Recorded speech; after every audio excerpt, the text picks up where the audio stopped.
Maldives in 2021? Pakitype ng me sa chat box or kung ano man. Ayan, me, Arvin and Charmaine. Good. Okay, Justine, you are running. Alright. Okay. It's good to know na may mga kasama tayo. So please don't forget yung mga hindi pa nagra-run dyan at hindi pa nakapag-qualify to the Leadership Summit contest natin sa previous na mga contest periods. You still have time to join in. So please make sure that you have opted in the hub, okay? And you can also visit the hub for more details about the Leadership Summit contest. All right. So next off, ayan. So I hope you all know already that we're going to have the biggest event for the year, okay, on February 7, 2021. At 8 a.m. po magsa-start yung ating official na program, but you can already visit the login or register to the site as early as 6 a.m. on that day, okay, and it will end at 3:30 p.m. in the afternoon. Now, we have good news for you kasi supposedly nag-end na yung ating ticket selling noong January 31, di ba? Kaya lang, due to insistent demands, marami pa rin kasi yung nagre-request na i-accommodate, no?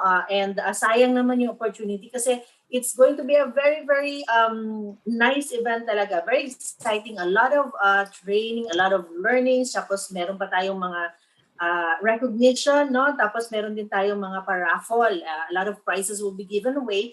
And there will be a lot of activities on the site that you can actually enjoy, no? You can explore and enjoy with your team and your family members. So you can still reach out to our customer service personnel to buy your tickets, okay? Until tomorrow. We will give you until tomorrow. So, pasensya na po, pero after tomorrow, hindi na po talaga kami, hindi na tayo pwede magbenta ng ticket kasi we have to arrange for the to you, no? Unique codes po ang bibigay, no? Kada ticket, meron kayo marireceive na unique code. So, gagawin pa po yan. So, we need to give time to our suppliers to prepare that one. So, just to review, no? Ano ba yung mga highlights ng ating na virtual event on February 7. Of course, you'll be hearing from you messages and training also. So we have, of course, Pacific and then Sir David Mal for the entire USANA. And we have our Dr. Rob Sino of our Chief Scientific Officer and, of course, our Chief Executive Officer ng entire USANA, okay, sa buong mundo, si Sir Kevin Guest, no? So don't miss out on that one. You also have to invite your prospective enrollees, no? Yung mga prospect nyo na i-invite sa USANA kasi this is a chance for them to get to know kung gaano ba talaga kalaki at kabongga yung ating company at yung ating business, no, ng USANA. All right. So next, we also have actually, of course, no, hindi natin palalagpasin yan kasi I'm sure hahanapin nyo yung ang ating mahal na General Manager ng USANA Philippines na si Ma'am Cherry Ampig, and of course, our Regional Vice President for Philippines, Indonesia, and Thailand will be giving a very inspirational message to everyone, si Boss Duday Gaston. Okay, and also, of course, no, importante talaga during these kinds of events na meron tayong training na maibigay sa mga associates. So, we have invited our one of our USANA ambassadors is actually one of the marketing gurus right now, very young, and yet he's at the top na ng mga top level na ng mga marketing gurus, no, in not only in the Philippines but actually in many other countries as well. So we have invited Jonathan Yabut, okay, to talk about conquering 2021 and beyond. And of course, no, we have also our USANA athletes, no, they're going to join us also. You'll be hearing from them also. And of course, hindi pwedeng magkaroon ng ganitong event na hindi niyo naririnig yung inyong mga idols, yung mga top associates natin in USANA Philippines. So we have this associate segment. There is room at the top wherein you will be hearing from Diamond Director Leonardo Abay-Abay, Diamond Director Jermaine Bachelier, Executive One-Star Diamond Director Caleb Edpao, and One-Star Diamond Director Daisy Balaguer. Okay, and of course, our keynote speaker, Mr. Bob Lin, the Executive 12 Diamond Director of USANA. Napakaganda, napakagaling, no? And don't miss that one. So you still have an opportunity, you still have a chance to get your ticket until tomorrow. Pasensya na po, after tomorrow, hindi na po talaga pwedeng bumili ng tickets. Alright? So there you go for the announcement. So as you know, our online business strategy series, every week po tayong nagraran ng training na ito. It happens every Tuesday, Wednesday, and Thursday at 7 p.m. until 8 p.m. So last Tuesday, we had our World-Star Diamond Director, DK Bata, okay? And yesterday we had our Diamond Director, Eric Ching, no? Lahat po sila this week, ang topic po natin for this week is maximizing the Premier Platinum Pay Setter Program. Alam niyo na po dapat kung gaano ka-importante na i-maximize yan because it's a great opportunity to earn more income. Diba? So, tonight, no, to add more pa talaga sa mga learning ninyo on how important it is, no, we have invited one of our new diamond directors to talk about common myths in the PPPS run. Kasi baka mamaya meron kayong akala nyo ganun tapos hindi pala, no? So from him, no, from our guest himself, he's going to talk to you about that and he's going to give you some tips on how to avoid that one. So our speaker for this evening, ladies and gentlemen, excited na ba kayo to hear from him? Type naman ng mga maraming dyan, exclamation points kung sino yung excited. Si Melody, thank you Melody. All right, yes, they are excited. So, ang speaker po natin this evening hails from Baguio City. No? He is actually a registered nurse by profession. He started his Usana business in 2011. Okay? And he earned his first million in Usana at the age of 21 pa po siya, no? Napaka-young kasi napakasipag niya sa kanyang Usana business. He became a gold director in just 6 months, ladies and gentlemen. And within 13 months from the date of enrollment, he became a ruby director. So hindi po basta-basta yung ating speaker for this evening.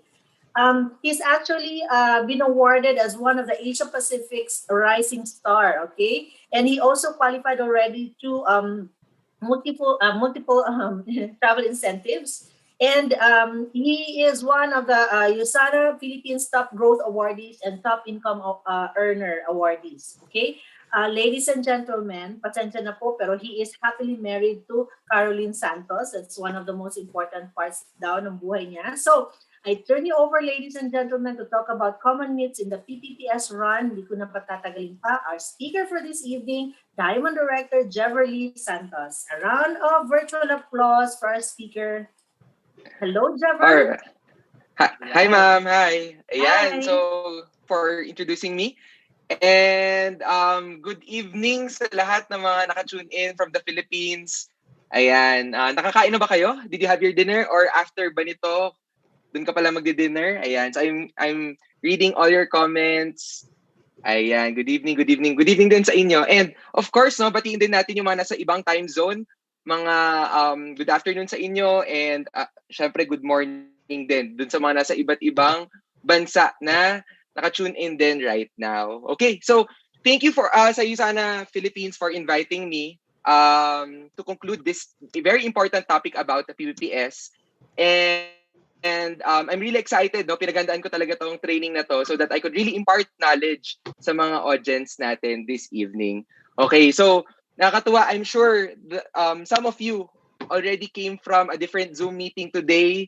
Tapos meron na naman. Ayan, sobrang beneficial talaga yan para sa growth ng business mo. So, ito pa ay dagdag pa for this evening sa iyong learnings, kaalaman. Okay, so if you are a PPPS, PPPS runner, okay?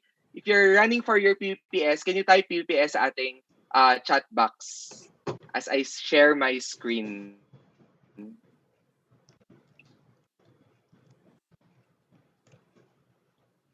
Ayan. Nasaan na? At gusto kong mabasa ang mga nag-comment. Okay. Ayan. Okay, sige. Great, great, great. Let's start. Ayan. So, like what Ma'am Ivy said, no, I'm coming to you from Baguio City. Grabe, sobrang lamig dito right now. And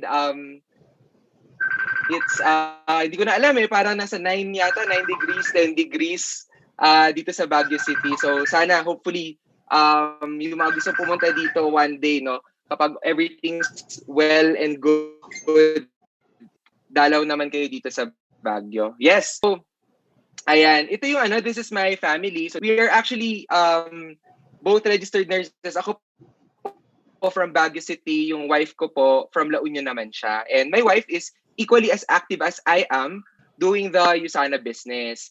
And the photo on the right, ayan, isa pa lang po yung anak namin. Ang bilis lang lumaki. So yung photo on the right, riding the bike, that's actually our 2.5-year-old daughter already. But tulad nga na sinabi ni Ma'am Ivy, I started USANA way back in 2011. I was single.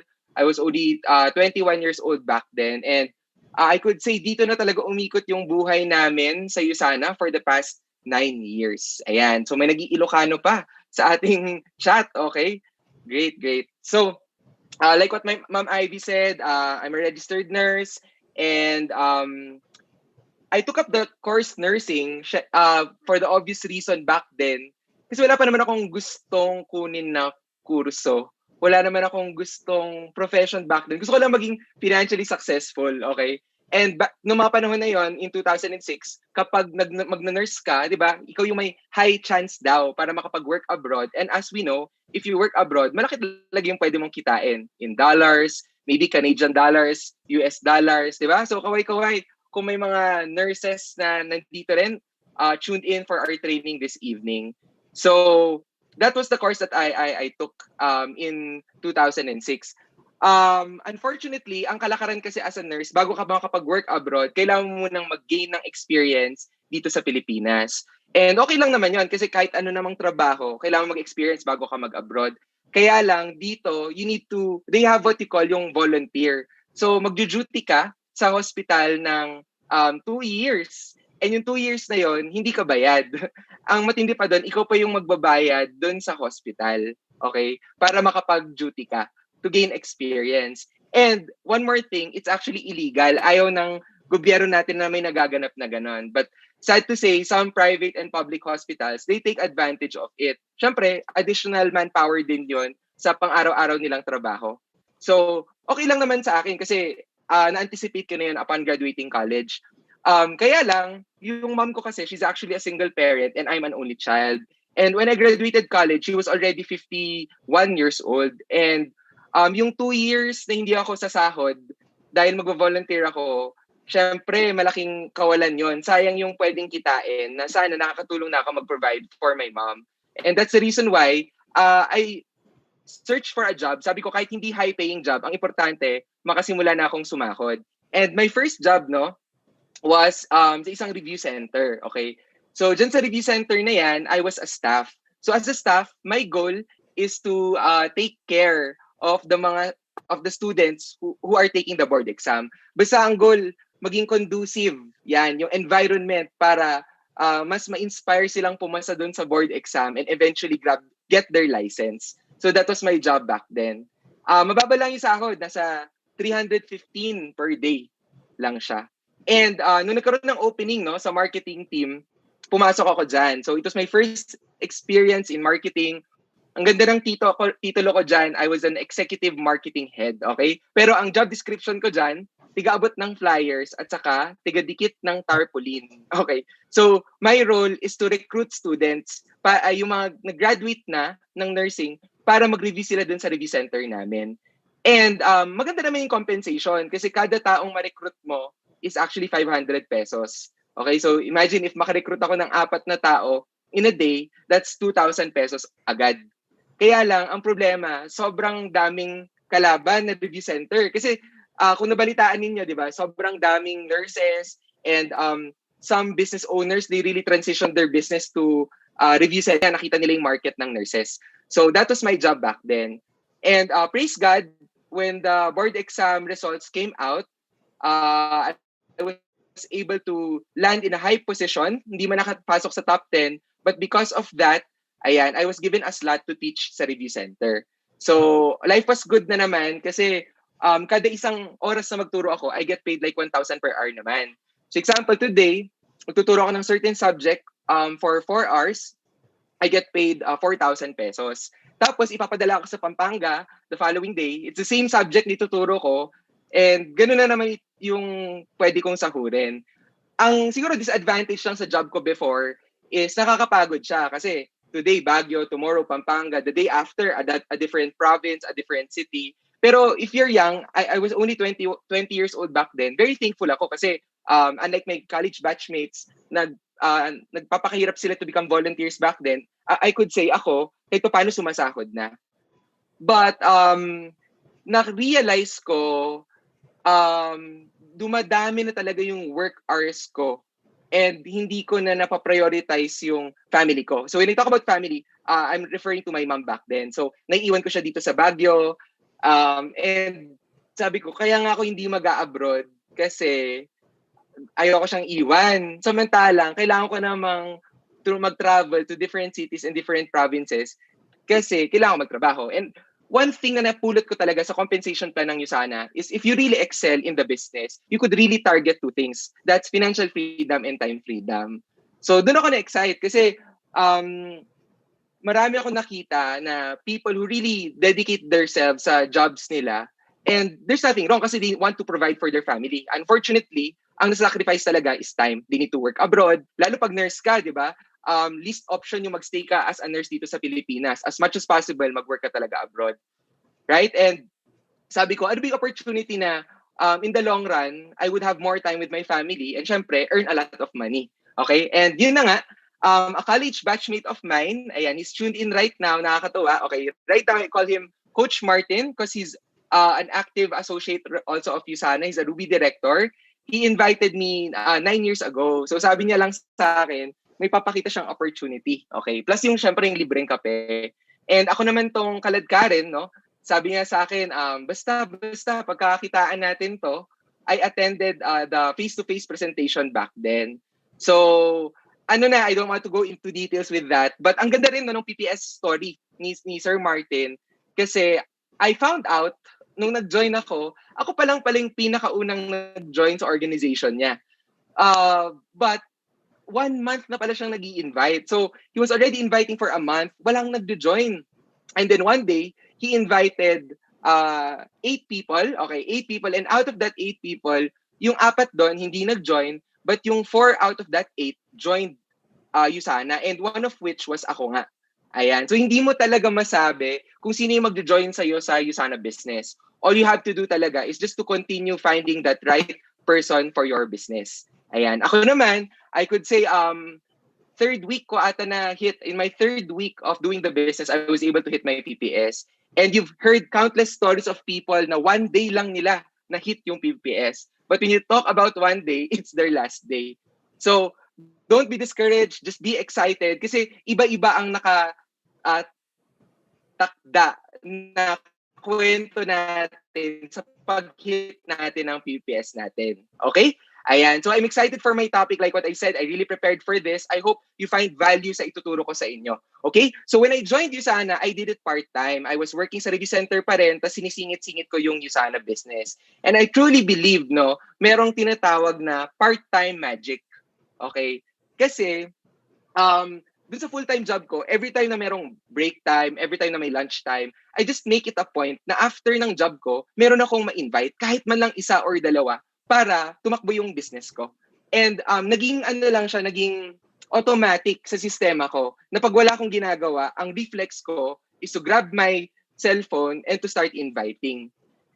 And I'm excited. I was so excited back then kasi alam ko na this few steps that I will take, ito yung pwedeng magbigay sa akin ng retirement plan ko in the future. Kasi nga, isa rin ako sa tao na I didn't see myself working for a long time dun sa pinagtatrabahuhan ko.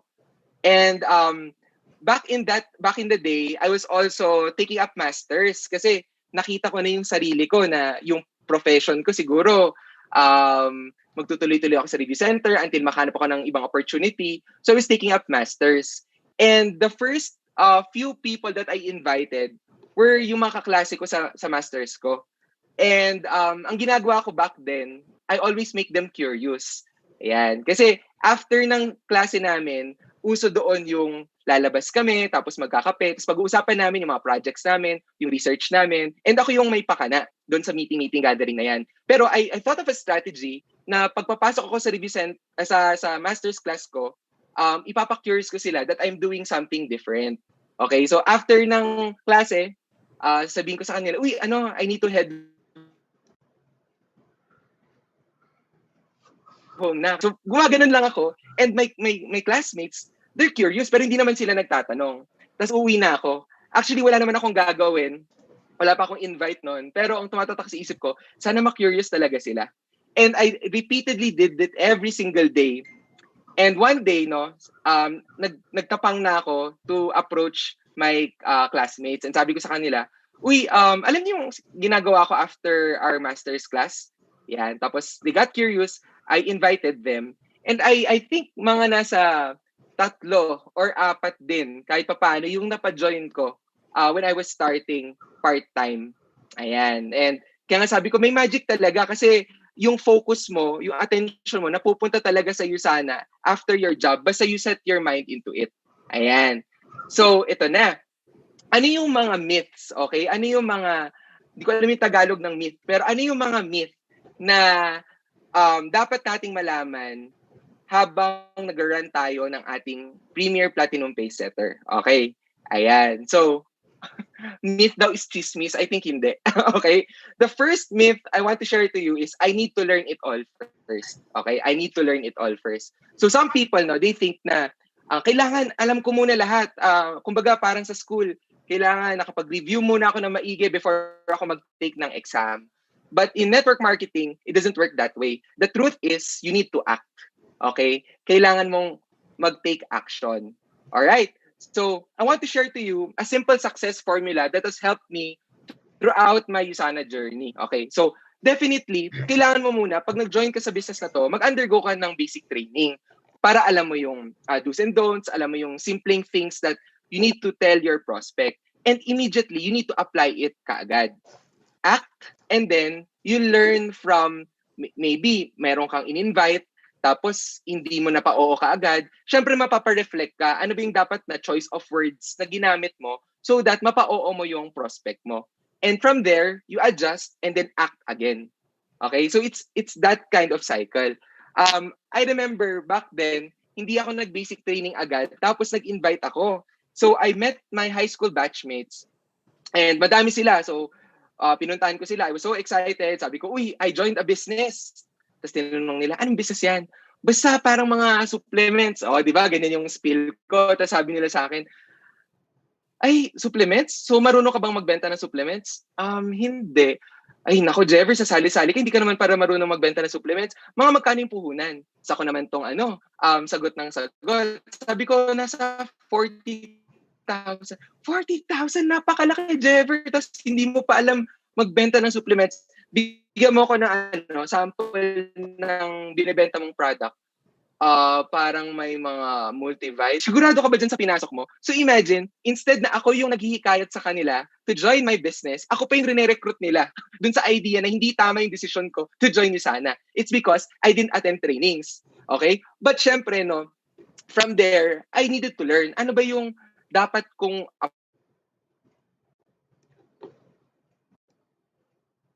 approaches? So, yun na. I attended trainings, and lagi, after training, apply ka agad.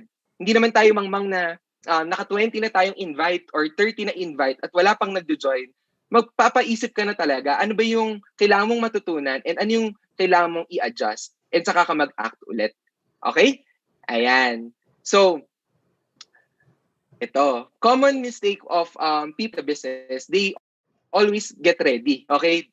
And sabi nga dito, don't get ready to get ready. Huwag laging ready, or aim.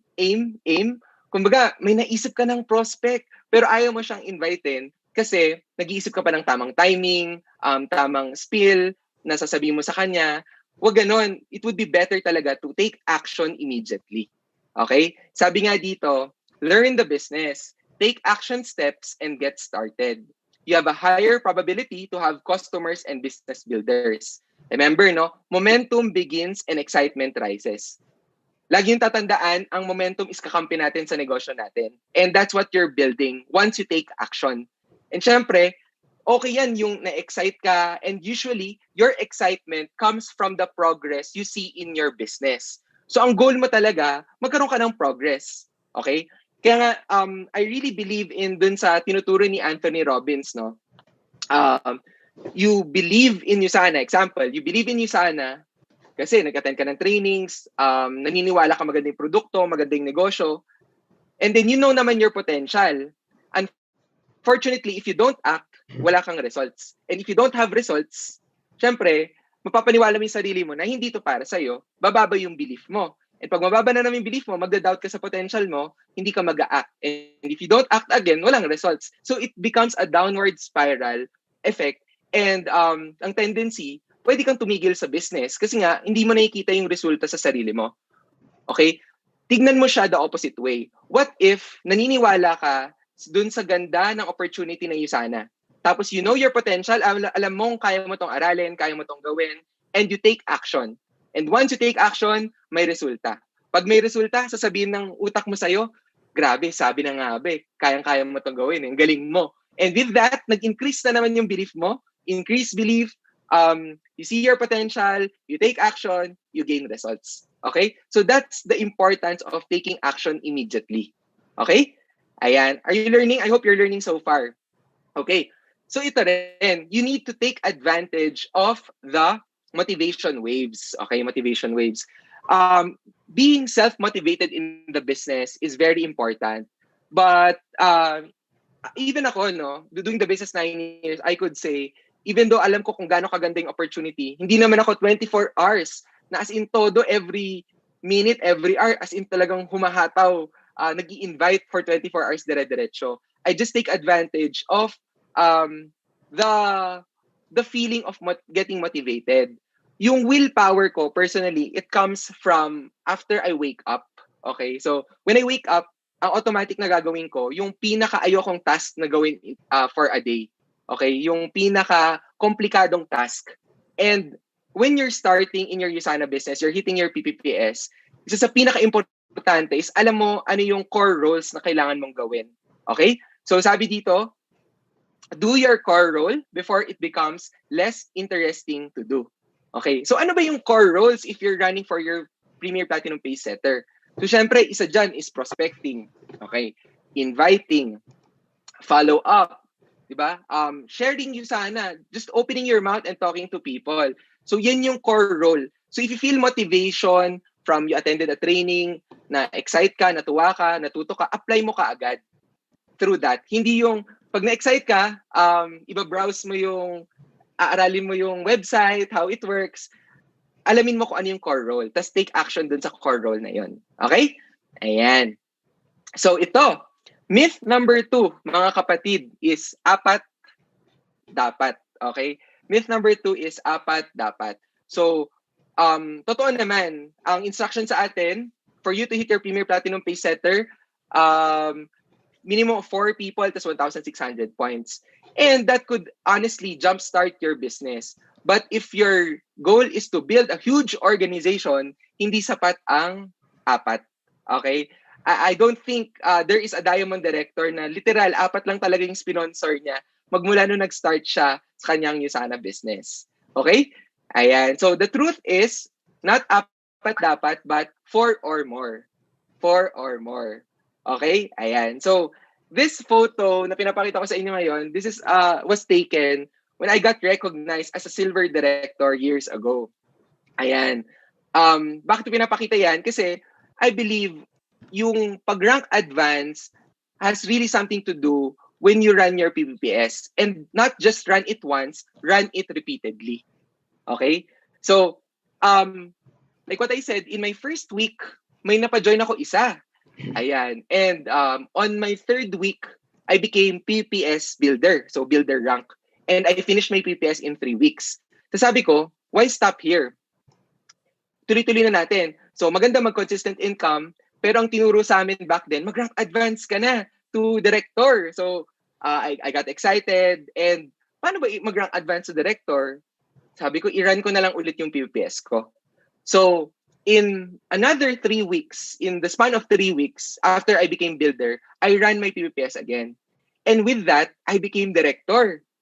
Ayan. Tapos, syempre, maganda sana mag-consistent income. But sabi sa akin, Jever, what's next to director? Mag-silver director ka na. So, sabi ko, sige, i-run ko na lang ulit yung PPPS ko. Kasi hindi ko naman master, hindi ko pala siya 100% alam kung paano. So, again, I ran my PPPS. And 2 weeks after, I was able to hit again my PPS and become a silver director. So, in a span of 8 weeks, 3 times kong hinit yung PPPS ko. So, it's really possible, no? That's just my story. You will meet a lot of people in Usana in their first 8 weeks or 2 months. Hindi lang 3 beses nila nahit yung PPS. Yung iba, as in, 4 times, 5 times. And it is really an important part para makapag-rank advance ka, hitting your PPS. Okay? Ayan. So, next naman is we want more sales. Okay? So, gusto natin ng mas maraming sales. So, once na hit mo na yung 4 na distributor, for sure, 'di ba? Gusto mo pa dapat ng mas marami kasi the reason naman kung bakit minute yung lifetime matching bonus mo is para magkaroon ka nga ng bonus from the people you sponsored. So, ba't ka hihinto sa 4 na tao? 'Di ba? Kailangan dagdagan at dagdagan mo so that bonus from more people. Okay? Ayan. Just think of a restaurant, no? So, nag-start ka ng restaurant, okay na, fully operational na. Tapos, merong 4 na customers na pumasok. As in, na-toxic ka, na-challenge ka, nagluto, nag-asikaso ng mga customers. But once na natapos mo na siyang gawin, definitely, kahit na nahirapan ka, maghahangad ka pa rin ng mas marami pang customers na pumasok sa restaurant mo. Right? So, think the same way pag-build mo ng Usana business mo. Don't be contented with 4 people. Make it 5. Make it a lot. As many as you can. Okay? Ayan. And, ito, business builders. Pwedeng, dahil excited ka na i-hit yung PPS mo, what you did is, pinasok mo na yung mga relatives mo, di ba? Pwede mong, maybe, in-enroll mo na yung kapatid mo, lola, lolo, mga ganyan, parents. Ako, on my 3rd week, in-enroll ko na yung mom ko. Ayan, siya yung tumapos ng PPS, pinasok ko na siya. Pero I knew that she wouldn't be working on the Usana business. Okay? Kaya, I needed to find more people na alam ko sila yung magtatrabaho ng negosyo. Okay? So, same situation sa'yo. If may pinasok kang relative, okay lang yan. Pero you need to sponsor to build. Okay? Sponsor to build. So, sponsor people with high hopes ka, di ba? With people na may potential to really build your business. Okay? Ayan. And ito, recently, we attended corporate training. Ayan. And we found out that 80,000 PPS hitters, dun pala nang gagaling yung mga next goal directors. Din yung baseline na tinitignan. So, out of the 80,000 who run for PPS, dun manggagaling yung 6,666 goal directors in the next 5 to 10 years. So, you need to be excited and you need to see yourself. Once na hit mo pala yung PPS, isa ka ng candidate to become the next goal director in the next coming months. Pero kung talagang, di ba, kahit na may challenges in the next coming years. Okay? And out of that, 6,666 gold directors will come the 444 diamond directors. So think of those numbers. What if isa ka nga din sa nakapag-hit ng PPS, you have a higher chance to become gold director. And what if under you also created a lot of PPS runners? Okay, and PPS hitters. So sila rin yung may chance to become the next gold directors in Usana. Okay? Ayan. So, are you learning so far? Can you type learning? Ayan, mahaba. Para mas engaging. Can you type learning kung natututo tayo so far? Alright. Ayan. So, thank you. Running your PPS will teach you commitment. Okay, so,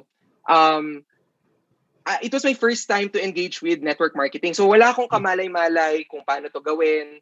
I never saw myself doing this. And I didn't know how to start. Ang sabi lang sa akin, to set the pace of your business para matutunan mo tong gawin, i-run mo yung PPPS mo. So that's exactly what I did. I ran for my PPPS.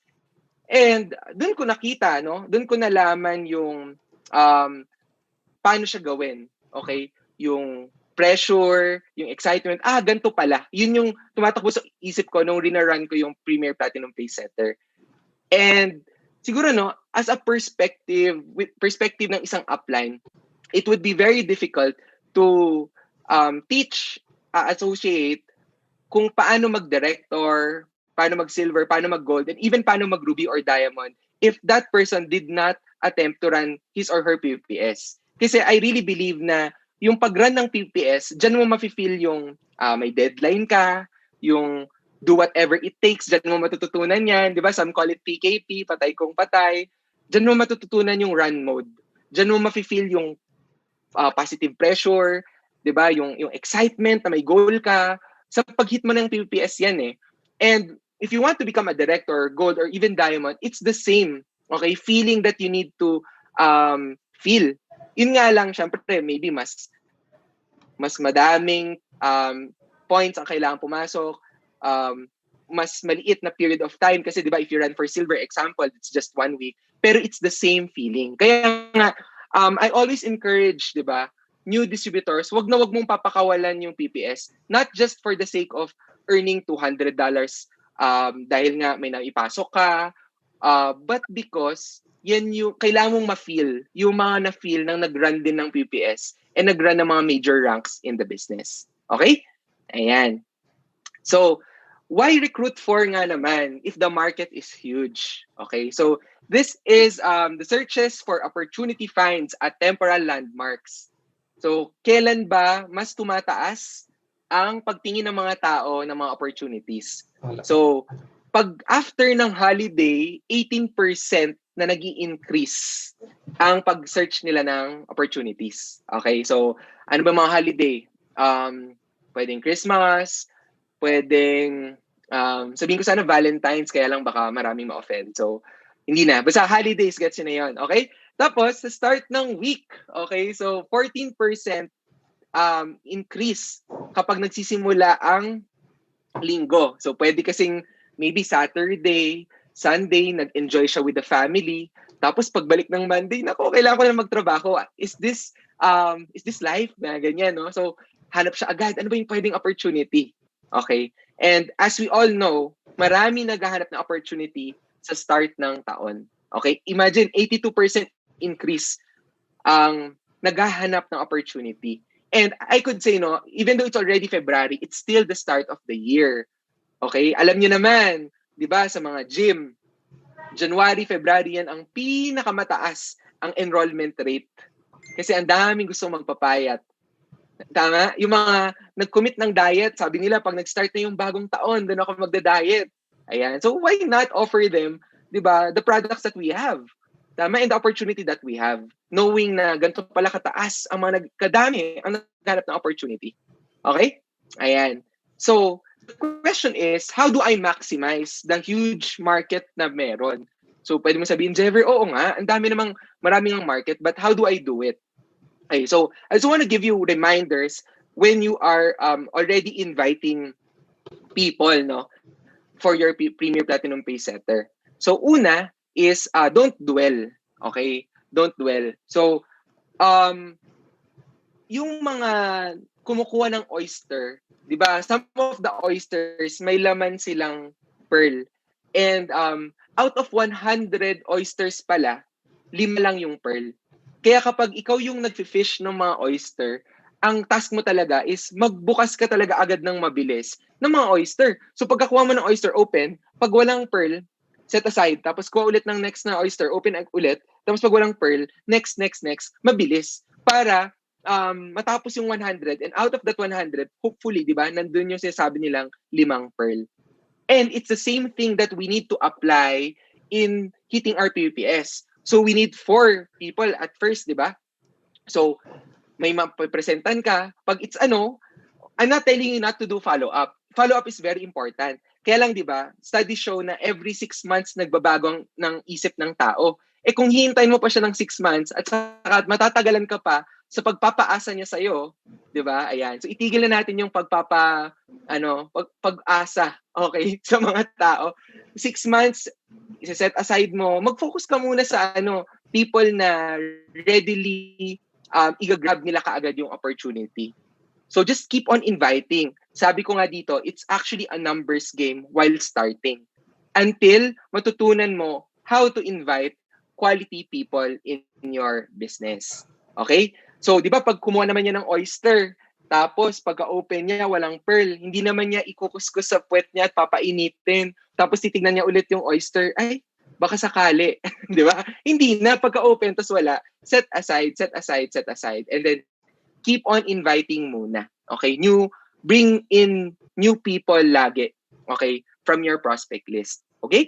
Ayan. And, ayan. Let's talk about something as well. Yung tinatawag kong scene zone. I don't know how to name it, but ito na lang itatawag ko dyan. Bakit ba people don't join your business even though it's a good opportunity? Ayan. So, it's multifactorial, no? Pero I believe, sa buhay kasi ng tao, may mga peaks sila, di ba? Pwedeng kaka-promote nila sa trabaho nila. So, syempre, they're celebrating pa, it's a peak. And once na in-offer mo yung sana, pwedeng hindi pa niya mapansin, even though it's a beautiful opportunity, hindi pa niya mapansin kasi nga, nasa high point pa siya ng life niya. Okay? So, pwede ring nagkaroon ng ECQ, nagkaroon ng GCQ. Tapos ngayon, nawalan siya ng trabaho. Pero ngayon, bumalik na sa trabaho. So, may certain adjustment period. And pag ipapakita mo yung Yusana, hindi pa niya ma-appreciate for now. Okay? And meron naman mga tao, there are sobrang sagad nila. They are in their down point in their business. In their life, I mean. So, pwedeng because of this crisis, because of this pandemic, as in, literal na sagad yung finances nila. Or pwedeng namatayan sila. And kahit na i-offer mo yung magandang Yusana, hindi nila priority kasi ang goal nila is makabangon muna. Okay? But ang good news naman dyan is, hindi naman laging nasa down point ng life ang isang tao. Pupunta at pupunta yan dun sa level na nasa gitna. Kaya ang term ko dyan is scene zone. Okay? Hindi ka naman forever na magse-celebrate ng promotion mo. Hindi ka naman forever na nag-a-adjust sa trabaho mo. Darating ka rin sa point na nasasanay ka na sa tasks mo sa job, na sasanay ka na sa kinikita mo. So, ang possibility niyan, bababayan dun sa scene zone. And that could be the perfect time na ma-appreciate ng prospect mo yung opportunity. Kaya nga some business trainers tell na timing over talent. Diba? Sabi nila, wala yan kahit na sobrang galing mong mag-invite, tama yung approach mo. Pero pag hindi niya timing, hindi pa rin yan sasali. Okay? Don't get me wrong. Kailangan magaling ka mag-invite. It's part of the Yusana business na natututunan mo yan. Part of personal development na nag-i-improve ka. Pero kung hindi niya talaga timing, hindi mo talaga yan mapapasali. Okay? But the big question is, kailan mo malalaman at paano mo malaman na tamang timing niya? Okay? The answer is, you'll never know. Okay? You'll never know kung kailan ang tamang timing. Kaya all you need to do is to just keep on inviting. Kasi malay nyo, di ba? Nasa peak nga siya ng career niya. So pwedeng nakapag-save siya. And pag in-offer mo yung sana, pwede pa rin siyang bumili ng products or even mag-member kasi nakita niya yung potential ng business. So you'll never know. Ang tatandaan mo lang, just keep on inviting talaga. Okay? Huwag mo nang i-overanalyze kung tamang timing ba to. Huwag mo nang i-stock yung buhay niya na, ay nako, alam mo yung sobrang nag-iisip ka or minsan, naghahanap na lang tayo ng excuse para hindi natin invitein yung dapat nating ini-invite. Okay? Ayan. So, I hope you're learning, mga kapatid. Ayan. So, myth number 3 na tayo. Myth number 3 is slow and steady wins the race. So, slow and steady wins the race. Uso to kasi sa mga kwento ng mga bata, di ba? You remember the hare and the tortoise? Yung parang rabbit, nag-racing sila, tapos nangunguna na si hare, si rabbit, tapos biglang natulog siya. And ngayon, nanalo tuloy si tortoise. Pero, ba't ka kasi natutulog sa isang race?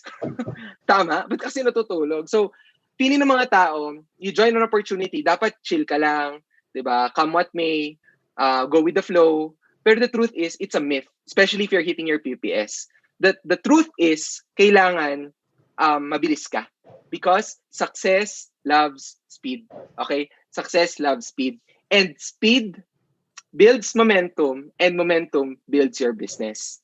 Okay, ulit. So success loves speed, and speed builds momentum, and momentum builds your business. And again, ang momentum ay kakampi natin sa negosyo natin. Tama? Na-realize nyo ba, pag walang momentum, ultimo 200 points ang hirap hagilapin. Pero pag naka-momentum ka, kahit 500 points pa yan. 'Di ba? Parang nag-appear na lang siya kung saan-saan if you're in momentum. Okay? So, one of the network marketing legends, no, he interviewed 100 network marketers. Okay? The network marketing legend interviewed 100 network marketers who are earning $1 million annually. Okay? Hindi ito yung mga idol natin na $1 million club members, ha. Ito kasi $1 million dollars annually. So, kamo na 50 million every year. In-interview nitong network marketing legend na to.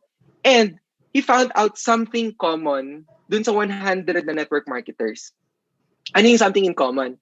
They attribute 70 to 90% of their wealth, of their kinita nila in their business, in their network marketing business, sa isang point in their network marketing journey na nagbigay sila ng massive action in a short period of time. Okay? So, they attribute 70 to 90% ng, kunyari, this person earned 100 million na sa kanyang business. May point kasi sa career niya in network marketing na talagang tinodo niya. Okay? So, some authors, they call it sudden burst of energy.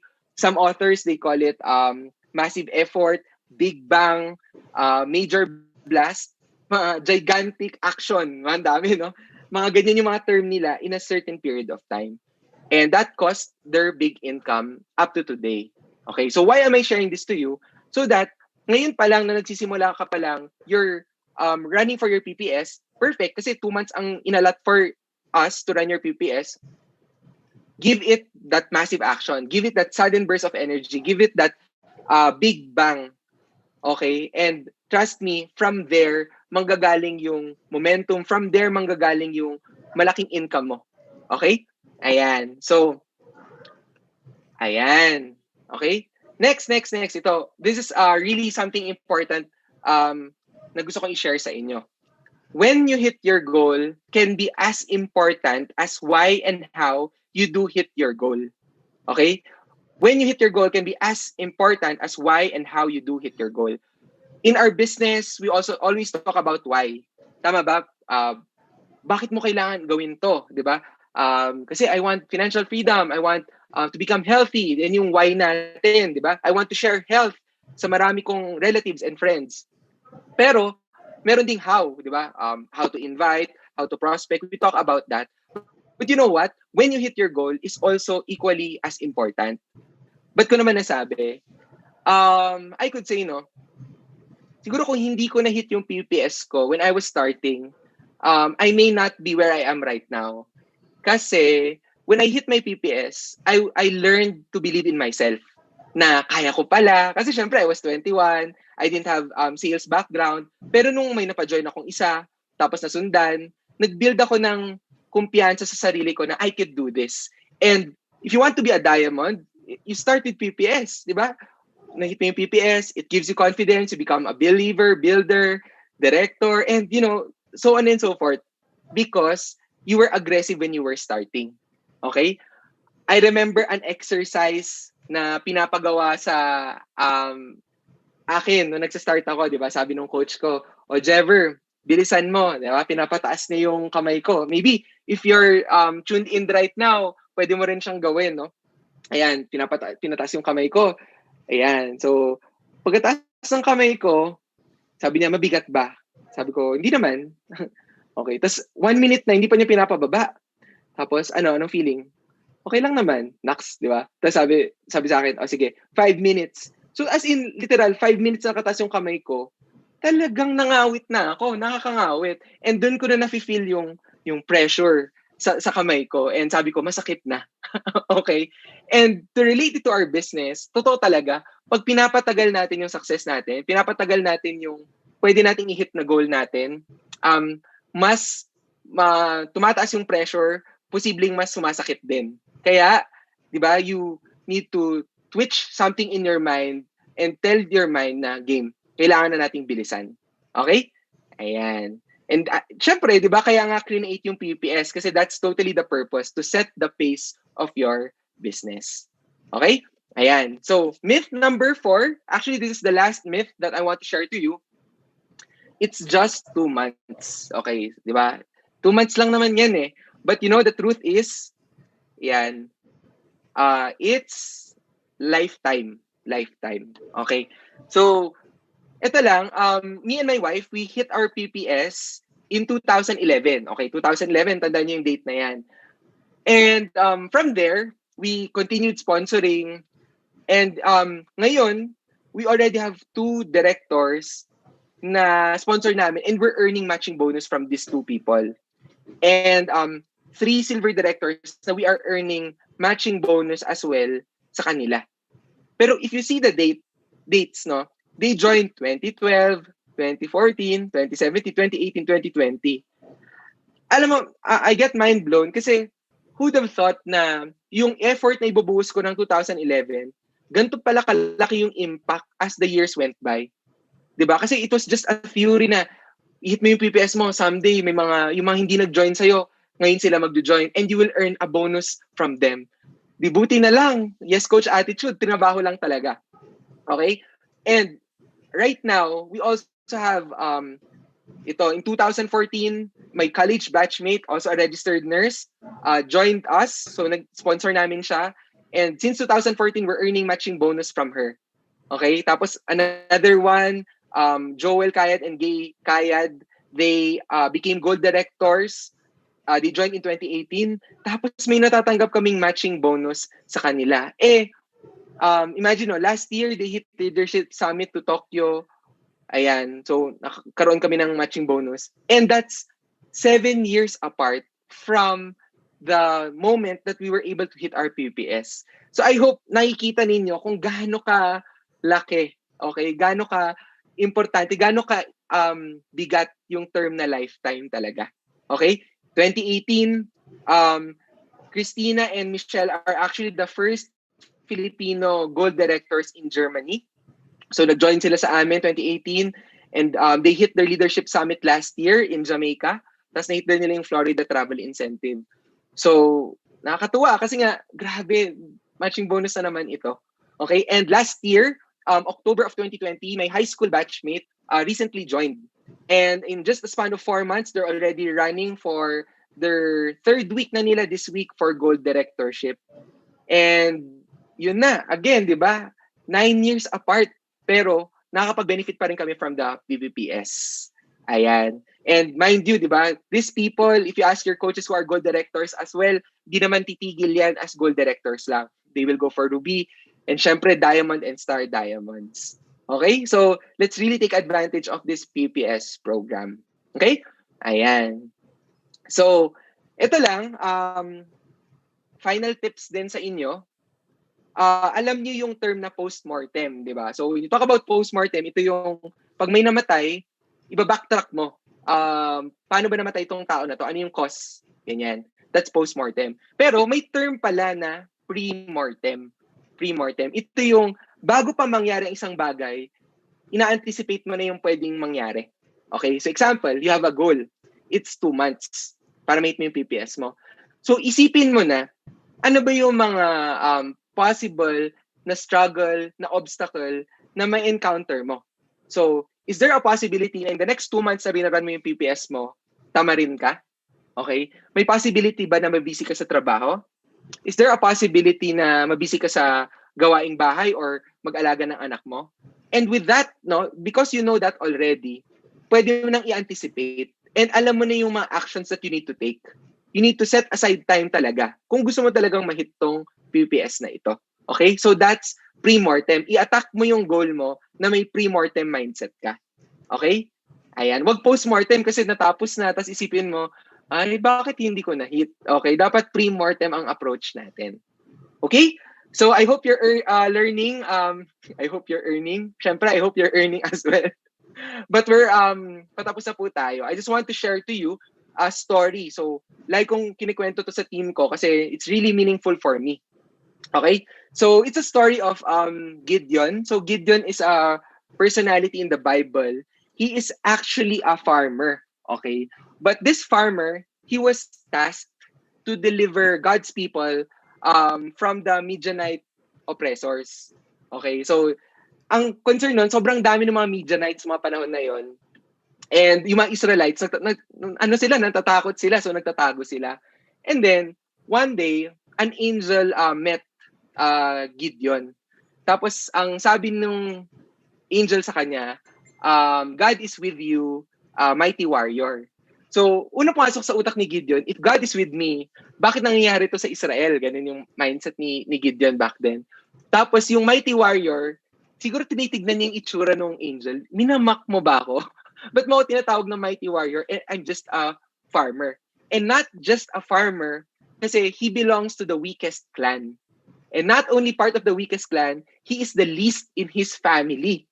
Okay, so kaya feeling niya, nung tinawag siyang mighty warrior, parang binobola yata ako nito. Okay, but then again, God chose Gideon to help the Israelites be free from the Midianites. So, kamo na nasa 100,000 yung kalaban, yung Midianites. And normal lang definitely, di ba, na mag-doubt, tapos feeling mo you don't have what it takes, di ba? So, God gave Gideon 32,000 people, an army. Okay, do syempre, lumakas na yung loob ni Gideon, kaya ko na tong gawin. Pero, si God naman na yung hindi ready. Sabi niya, masyadong madami yung 32,000. So, kung ikaw si Gideon, magugulat ka. Kailan naging marami ang dami ng tao para sa gera? Diba? But then again, God wanted to showcase His power through Gideon. So, sabi niya, kung sino yung takot, okay, kung sino yung takot, umalis na, huwag nang sumali sa gera.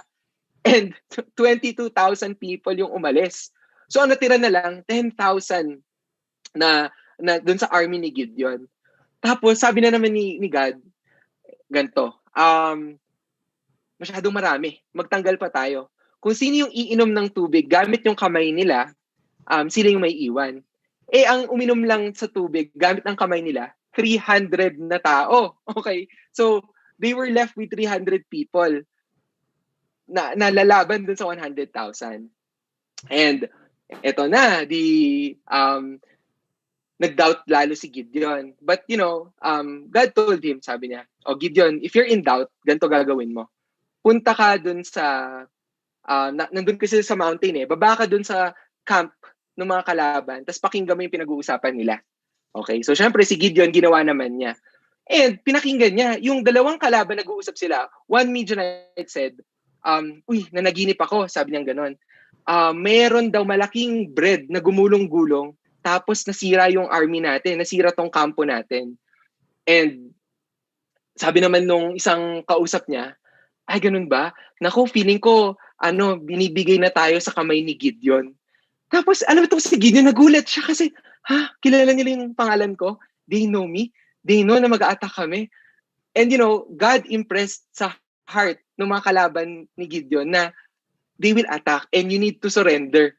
Okay? And God impressed dun sa heart ni Gideon na ito na, this is the perfect time to strike and attack. Okay? So before I go to my takeaway and the lesson, kwento ko sa inyo kung paano nag-end yung story. So, yan na. How did the 300 people defeat the 100,000? They had horns. Okay? They had horns. They had glass, and inside those glass, they had fire. So, pagka-sound ni Gideon nung horn, binasag nila yung mga glass, and nagpanic ngayon itong mga kalaban, itong Midianite. So, sila mismo nagpatayan. And that was the perfect time that for Gideon to strike the attack. Ayan. So, bakit ko sinishare sa inyo to? Kasi ako lang, I have this takeaway, no? God impresses something sa hearts ng mga tao. And what if God already impressed sa heart ng taong kakausapin mo na may ipapakitang kang opportunity sa kanila? Okay? You've heard of a lot of stories of maybe your coach or someone you invited na very thankful siya kasi naghanap talaga siya ng opportunity, and there came this coach, this mentor who shared this opportunity sa kanila. What if dun sa prospects mo, nabulungan na pala ng Panginoon sa kanila, and all you need to do is to start inviting, start talking to these people. Tama? Ayan. What if ikaw pala yung magiging blessing through this opportunity? Okay? So mga kapatid, let's go out there and share you sana to your friends and to your relatives. I hope I was able to impart knowledge sa inyo. Again, so sabi dito, within the little things lies big opportunities. Small things make a big difference. Therefore, do all that it takes to be successful in little things. Okay? So once again, I'm Jever Santos. And thank you, no, as well sa pakikinig niyo, and thank you sa corporate team for inviting me. Again, to God be the glory. Thank you. Ayan, wow, virtual round of applause naman para kay Jever Lee, ang ating Diamond Director. Napakagandang training, Jever, no? Natutuwa kami kasi ang dami-dami yata natutunan ng ating mga participants, no? Have you seen the chat room, Jever? Nakita mo yung mga reaction nila? Ayan, ladies and gentlemen, bago tayo mag-goodbye, paki-type naman sa chat box kung ano yung pinaka-take away ninyo sa training ni Jever. Ano yung tumatak sa mga isipan ninyo at or ano yung pinaka-realization ninyo sa training ni Jever? Paki-type naman isang word, isang phrase, or isang sentence. Momentum, massive action, don't stop, okay? When God gives vision, hindi ko na nabaan, dami, Okay, that's good, that's great, no? So, ayan, once again, thank you so much for your time, your effort, no? Alam namin na pinaghandaan mo talaga ito, Jever. So thank you so much. We appreciate it. And to everyone in the call, thank you so much for joining us and for participating and cooperating. We are so glad to see, no, parang to see that somehow ang dami yung napulot galing dun sa training ni Jever. And as I always say, wag po ninyong i-allow that it will remain parang an inspiration, a vision, or just something in your notepad. Do something about it, okay? Kasi nga sa lahat ng mga successful na mga associates ng USANA, ang sinasabi talaga nila, it all boils down to you. Ano yung mga choices mo at ano yung gusto mo, ano yung gagawin mo. They can only share to you inputs, no? They can only share, but really it's up to you. So now, please do something about it. All right? Huwag niyo pong iwanan dyan sa notepad nila. Okay. So thank you so much, everyone, for joining us and staying with us. We wish you more success in your Yosana business, and we wish you a great rest of your